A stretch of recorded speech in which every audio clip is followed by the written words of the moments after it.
দ্বাদশ শ্রেণীর প্রিয় শিক্ষার্থীরা, কেমন আছো সবাই? আশা করি সবাই ভালো আছো, সুস্থ আছো এবং নিরাপদে আছো। ভগবানের অশেষ কৃপায় এবং তোমাদের সকলের দোয়া ও আশীর্বাদে আমিও সুস্থ আছি এবং ভালো আছি। আজকের অনলাইন ভিডিও ক্লাসে তোমাদের সাথে আছি আমি সুমন চন্দ্র দাস, খণ্ডকালীন প্রভাষক, গণিত বিভাগ, টঙ্গী সরকারি কলেজ, গাজীপুর। আজকের ক্লাসে আমরা উচ্চতর গণিত প্রথম পত্রের 10ম অধ্যায় যোগজীকরণের 6ষ্ঠ ক্লাস নিয়ে আলোচনা করব। তোমাদের জন্য নিয়মিত যে অনলাইন ভিডিও ক্লাসগুলো আমরা দিয়ে যাচ্ছি, আশা করি সেগুলো তোমরা নিয়মিত দেখছো এবং বাসায় অবস্থান করে নিয়মিত পড়াশোনা চালিয়ে যাচ্ছ। আজকের ক্লাসের প্রবলেমসগুলো সলভ করার জন্য প্রথমে আমাদের যে নিয়মগুলো জানতে হবে, চলো সেগুলো আগে জেনে নেই। যদি ইন্টিগ্রান্ট বা যুগজীয় রাশি এর কোনো অংশ এর অন্তরজ ডিএক্সের সাথে গুণাকারে থাকে, তবে সেই অংশটিকে জেড ধরে সরলীকরণ করার পর ইন্টিগ্রেশন বা যোজিত ফল নির্ণয় করতে হবে। আজকের ক্লাসে প্রথমেই আমরা যে কোশ্চেনটির সলিউশন করব সেই কোশ্চেনটি হচ্ছে যুগজ নির্ণয় করো integration cos x e to the power sine x dx. সমাধান: ধরি sine x is equal to z. এখন যদি এই সমীকরণে উভয় পক্ষে আমরা অন্তরীকরণ করি এক্সের সাপেক্ষে, তাহলে সাইন এক্সকে অন্তরীকরণ করলে হবে কজ এক্স, আর ইজ ইকুয়াল টু ডান পক্ষে হবে ডিজেড বাই ডিএক্স। তাহলে আমরা আর গুণ করার পরে লিখতে পারি কস dx is equal to dz. এখন প্রদত্ত রাশিটি লিখব integration cos x e to the power sine x dx is equal two integration E to the power sign এক্সের মান হচ্ছে জেড, তাহলে আমরা লিখতে পারি ই to the power Z, R cos x ডিএক্সের মান হচ্ছে ডিজেড ইজ ইকুয়াল টু, এখন ই টু দি পাওয়ার জেডকে যদি আমরা ইন্টিগ্রেশন করি এর মান হবে e to the power z plus একটি সমাকলন ধ্রুবক C is equal to e to the power, এখন আমরা জেডের মান ধরেছিলাম সাইন এক্স, এটা বসিয়ে দিব, তাহলে হবে e to the power sine x plus C. এখন আমরা যে কোশ্চেনটির সলিউশন করব সেই কোশ্চেনটি হচ্ছে যুগজ নির্ণয় করো integration cos of 1/x by x square dx. সমাধান: ধরি 1/x is equal to z. এখন যদি এই সমীকরণের উভয় পক্ষে আমরা এক্সের সাপেক্ষে অন্তরীকরণ করি, তাহলে আমরা মান পাবো মাইনাসের 1/x square is equal to dz by dx, এবং এরপর যদি আমরা উভয় পক্ষে আর গুণ করি, তাহলে আমরা বাম পক্ষে মান পাবো মাইনাসের 1/x square dx is equal to dz. এখন উভয় পক্ষে যদি আমরা মাইনাস দ্বারা গুণ করে দিই, তাহলে আমাদের বাম পক্ষে থাকবে 1/x square dx is equal to মাইনাসের ডিজেড। এরপর আমরা প্রদত্ত রাশিটি লিখব। প্রদত্ত রাশিটি হচ্ছে integration cos 1/x by x square dx. এরপর আমরা প্রদত্ত রাশির মধ্যে প্রাপ্ত মানগুলো বসাবো। প্রথমে আমরা ইন্টিগ্রেশন চিহ্নটি দিব, এরপর লবের অংশে দেখো কজ অফ 1/x, আমরা জানি 1/x এর মান জেড, তাহলে কজ অফ 1/xকে আমরা লিখতে পারি কজ জেড। এরপর 1/x স্কোয়ার ডিএক্স এর মান হচ্ছে মাইনাসের ডিজেড, সুতরাং মাইনাস চিহ্নটা আমরা ইন্টিগ্রেশনের আগে নিয়ে নিব এবং ডিজেডটা শেষে লিখব। এরপর আমরা প্রদত্ত সমীকরণকে ইন্টিগ্রেশন করব। তাহলে প্রথমে যে মাইনাস চিহ্ন আছে সেই মাইনাস চিহ্নটা থাকবে, এবং কজ জেডকে যদি জেডের সাপেক্ষে ইন্টিগ্রেশন করি, তাহলে এর মান আসবে সাইন জেড প্লাস একটি সমাকলন ধ্রুবক C is equal to minus sine, এখন জেডের মানটা আমরা যা ধরেছিলাম তা বসিয়ে দিব 1/x প্লাস সি। এখন আমরা যে কোশ্চেনটির সলিউশন করব সেই কোশ্চেনটি হচ্ছে যুগজ নির্ণয় করো integration sine x by 3 + 4 cos x dx. সমাধান: ধরি 3 + 4 cos x is equal to z. এখন এই সমীকরণকে এক্সের সাপেক্ষে অন্তরীকরণ করার পরে আমরা যে মান পাবো তা হচ্ছে 0 - 4 sin x is equal to dz by dx. এরপর এই সমীকরণকে যদি আর গুণ করি তাহলে আমরা যে মান পাবো তা হচ্ছে -4 sin x dx is equal to dz। এরপর উভয় পক্ষে যদি আমরা -4 দ্বারা ভাগ করি তাহলে যে মানটি পাবো তা হচ্ছে sin x dx is equal two -1/4 dz। এরপর আমরা প্রদত্ত রাশিটি লিখব। এখানে প্রদত্ত রাশিটি হচ্ছে integration sin x by 3 + 4 cos x dx is equal to, এখানে যদি আমরা প্রদত্ত রাশির মধ্যে প্রাপ্ত মানগুলো বসাই তাহলে আমরা পাই মাইনাসের ইন্টিগ্রেশন 1/4 1/z dz। এখন আমরা এরপর 1/4 ইন্টিগ্রেশনের সামনে আনব এবং জেটের সাপেক্ষে 1/z কে ইন্টিগ্রেশন করব। তাহলে মাইনাসের 1/4 আর 1/z কে যদি জেটের সাপেক্ষে ইন্টিগ্রেশন করি তাহলে এর মান হবে লন পরম মান z প্লাস একটি সমাকলন ধ্রুবক c ইজ ইকুয়াল টু মাইনাসের 1/4 লন, এখানে জেটের যে আমরা মান ধরেছিলাম সেটা বসাবো 3 + 4 cos x, লাস্টে যে আমাদের সমাকলন ধ্রুবক c ছিল সেটি থাকবে প্লাস c। এখন আমরা যে কোশ্চেনটি সলিউশন করব সেই কোশ্চেনটি হচ্ছে যোগজন নির্ণয় করো integration cos x by square root of sin x dx। ধরি sin x is equal to z। এখন যদি এই সমীকরণকে x এর সাপেক্ষে অন্তরীকরণ করি তাহলে আমরা মান পাবো cos x dx is equal to dz। আশা করি এখন আর এত ডিটেলস করতে হবে না, তার জন্য আমরা সরাসরি করে দিলাম। এখন আমরা প্রদত্ত রাশিটি লিখব। প্রদত্ত রাশিটি হচ্ছে integration cos x by square root of sin x dx is equal to, প্রদত্ত রাশির মধ্যে আমরা প্রাপ্ত মানগুলো বসাবো।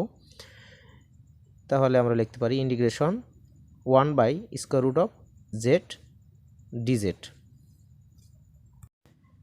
এখন আমরা সূত্রে ফেলার জন্য ইন্টিগ্রেশনের সামনে 2 এবং ইন্টিগ্রেশনের পরে হরের অংশে 2 দ্বারা গুণ করব, কারণ সামনে 2 আর নিচে 2 দ্বারা গুণ করলে আমাদের মানের কোনো পরিবর্তন হচ্ছে না। তাহলে আমরা ফাইনালি লিখতে পারি 2 integration 1/2 root z dz is equal to, সামনে 2 থাকবে আর 1/2 রুট z, এটাকে যদি আমরা z এর সাপেক্ষে ইন্টিগ্রেশন করি এর মান আসবে রুট z প্লাস একটি সমাকলন ধ্রুবক c is equal to 2 root of z এর মানটা আমরা ওখানে বসিয়ে দেব, z এর মান ধরেছিলাম আমরা sin x প্লাস c। এখন আমরা যে কোশ্চেনটি সলিউশন করব সেই কোশ্চেনটি হচ্ছে integration 1/x of 1 plus loan x dx এর যোগজ নির্ণয় করো। সমাধান, ধরি 1 plus loan x is equal to z। এখন আমরা এই সমীকরণকে x এর সাপেক্ষে অন্তরীকরণ করব। এই সমীকরণকে যদি x এর সাপেক্ষে অন্তরীকরণ করি তাহলে 1 এর অন্তরীকরণ হবে 0 আর লন x এর অন্তরীকরণ হবে 1/x is equal to dz by dx। একটু যদি আমরা আর গুণ করে সাজিয়ে লিখি তাহলে লিখতে পারি 1/x dx is equal to dz।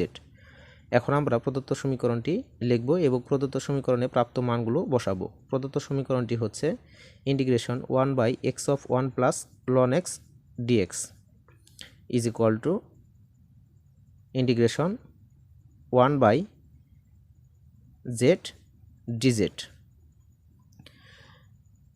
Is equal two, এখন 1/z কে যদি আমরা z এর সাপেক্ষে ইন্টিগ্রেশন করি তাহলে এর মান হচ্ছে সূত্র অনুসারে লন পরম মান z প্লাস একটি সমাকলন ধ্রুবক c is equal to ln পরম মান, এখানে আমরা z এর যে মান ধরেছিলাম সেটা বসিয়ে দিব 1 প্লাস লন x প্লাস যে সমাকলন ধ্রুবক c আছে তা থাকবে। এখন আমরা যে কোশ্চেনটি সলিউশন করব সেই কোশ্চেনটি হচ্ছে integration tan x by ln of cos x dx এর যোগজ নির্ণয় করো। সমাধান, ধরি ln of cos x is equal to z। এখন আমরা প্রদত্ত সমীকরণকে x এর সাপেক্ষে অন্তরীকরণ করব।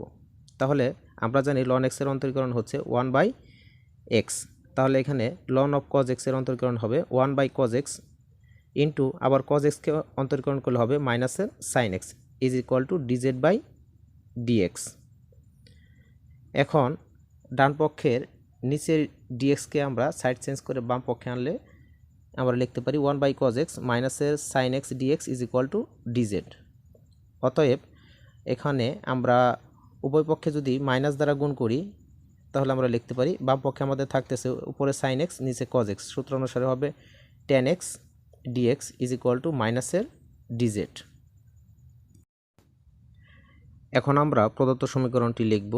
প্রদত্ত সমীকরণটি হচ্ছে integration tan x by ln of cos x dx, এবং প্রদত্ত সমীকরণের যদি আমরা প্রাপ্ত মানগুলো বসাই তাহলে আমরা লিখতে পারি মাইনাসের integration one by z dz is equal to minus, আর ওয়ান বাই জেডকে যদি আমরা জেডের সাপেক্ষে ইন্টিগ্রেশন করি এর মান পাবো আমরা লন পরম মান জেড প্লাস একটি সমাকলন দ্রব্যক সি ইজ ইকুয়াল টু মাইনাসের লন, এরপর পরম মান চিহ্ন থাকবে এবং পরম মানের ভিতরে যে জেড আছে জেডকে আমরা যে মান ধরেছিলাম সেই মানটা আমরা বসিয়ে দেব ln of cos x plus C. এখন আমরা একটি ইম্পর্টেন্ট কোশ্চেনের সলিউশন করব। কোশ্চেনটি একটু ভালো করে লক্ষ্য করো এবং সলিউশনটি মনোযোগ সহকারে দেখো। Integration x square tan inverse x cube by one plus x to the power six dx এর যোগজ নির্ণয় করো। সমাধান, ধরি tan inverse x cube is equal to Z.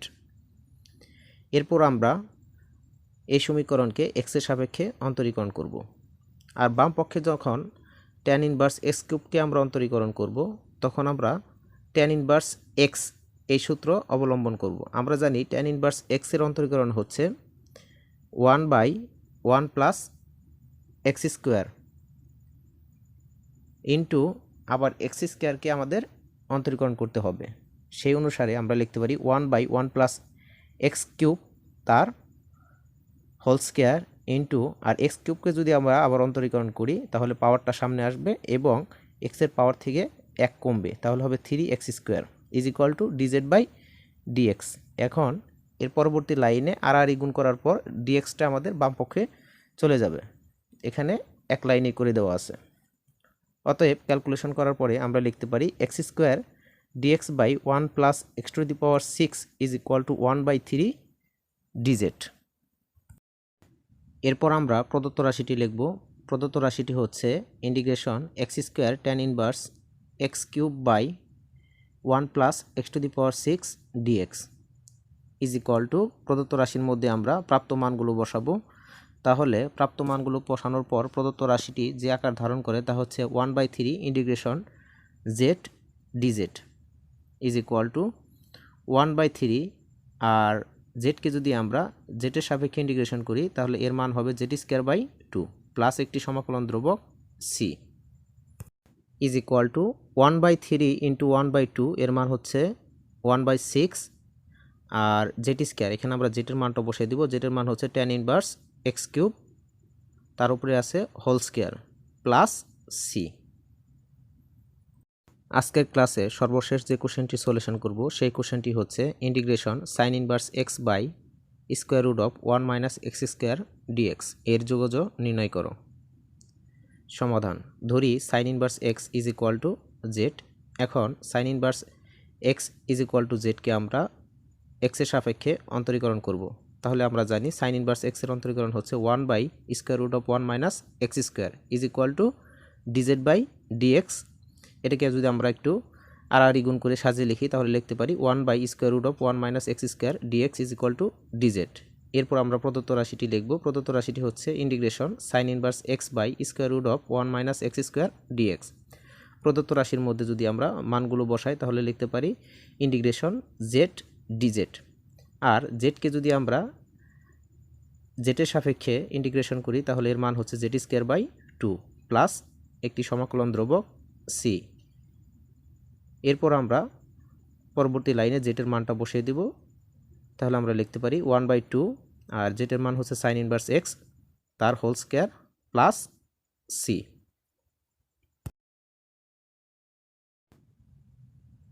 No more today. Thanks for watching this online video class. Stay home, stay safe.